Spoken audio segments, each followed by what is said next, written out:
best friends since they were 6 years old. One little blue dot on a phone that told them the other one always got home safe. And one night, that dot pulled into the driveway of the man who had just broken her heart. Midnight. For 2 years, neither of these two has said a single word about it. Tonight, for the first time, they turn their chairs around. 25 years. I could open my phone and find her on a map. I always knew exactly where Robin was. Until the one night I looked and wished I never had. I have practiced this 100 times. What I'd say if she ever let me into a room again. And now she's 2 feet away on the other side of that wall, and I can't remember a single word of it. You can turn around if you want. I spent 2 years not looking at you. I can manage 2 more hours. We shared our location since we were 19. Not to spy, so neither of us ever walked home in the dark without the other one watching the little dot get to the door. Text me when you're safe. 25 years, Robin. You were my safe. When we were 10, we bought 2 matching lockets. Half a heart each, they only make sense together. Mine's still in a drawer. I couldn't wear it, and I could not throw away half of my own heart either. The night Theo and I finally ended, I was on the kitchen floor. And the only person on this earth I wanted was you. So I opened the app to see how far away your dot was, and it wasn't coming to me. It was already parked in his driveway. Midnight. Imani, it wasn't... Please, just let me tell you why I was... I watched that dot sit there. For 2 hours, I watched it not move. So don't tell me you weren't there. I have never in my life been more sure of where you were. I was there. I'm not going to insult you and say I wasn't. I drove to Theo's house that night. Everything you saw on that screen was true. She thinks I went there for him. That's the part I've never been able to fix, because the truth is so much worse than her version, and so much better, all at the same time. Then say it. Say what you did in that house while I was on my kitchen floor wanting to die of it. Did he touch you? He kissed me. And for God, for 10 seconds, I let him because I was exhausted and I was sad and he was crying about you and then I ran. I ran out of that house and I was sick in his garden, Imani. That is the whole of it. 10 seconds? You counted them? You stood in his house and let him put his mouth on the only person I had left in the world, and you want credit for the 11th second. I went there to end it. He had been messaging me for a year, Imani. A whole year, telling me he wanted me, that you two were already finished, and I deleted every single one and said nothing because... A year? He was, and you knew. You knew for a year that he was like that, and you let me keep loving him. You let me plan a whole life around him. What was I supposed to do?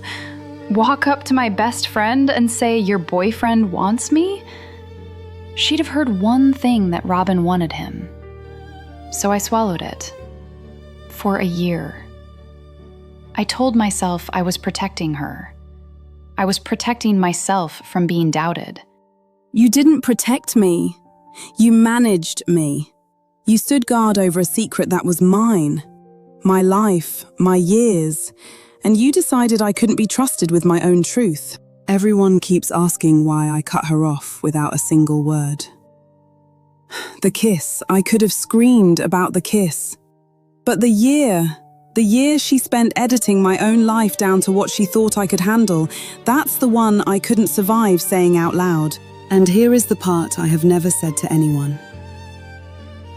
That night when I saw the dot at his house, some sick, small part of me was relieved.